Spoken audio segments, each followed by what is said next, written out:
иқтисодиёти ҷумҳурии Чех иқтисодиёти экспортӣ мебошад ва хеле бақувват аст.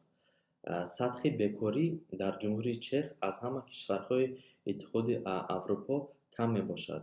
Барои шаҳрвандони Тоҷикистон бозори меҳнатии Чехия хеле ҷолиб аст, барои он ки дар ин ҷо кор зиёд аст. Вале барои тоҷикон ба ҷумҳурии Чех омадан хеле душвор. Барои гирифтани раводидро, визаи корӣ, бояд ба консулхонаи ҷумҳурии Чех, ки дар Тошкент аст, муроҷиат кунад ва расмиёт бо ҳуҷҷатҳо хеле душвор аст ва дар консулхона фақат бо забони англисӣ ё ки бо забони русӣ бояд ин мухоҷир суҳбат кунад.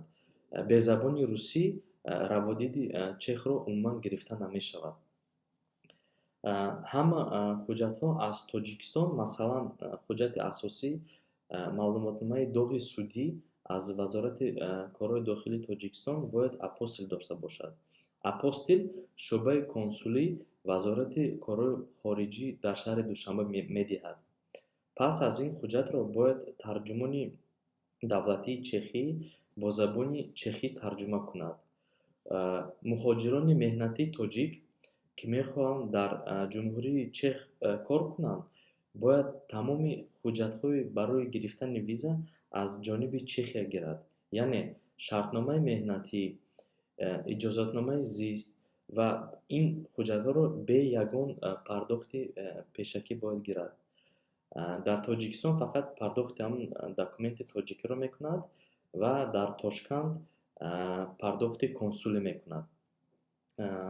Баъзан баъд аз гирифтани раводиди кориро ба агент пардохт месупорад.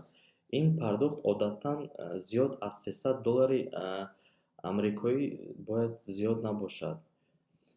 Бо асоси маълумотномаи шӯъбаи омории Вазорати корҳои дохилии ҷумҳурии Чех, дар ҷумҳурии Чех соли 2018 тақрибан 200 шаҳрванди ҷумҳурии Тоҷикистон истиқомат мекарданд.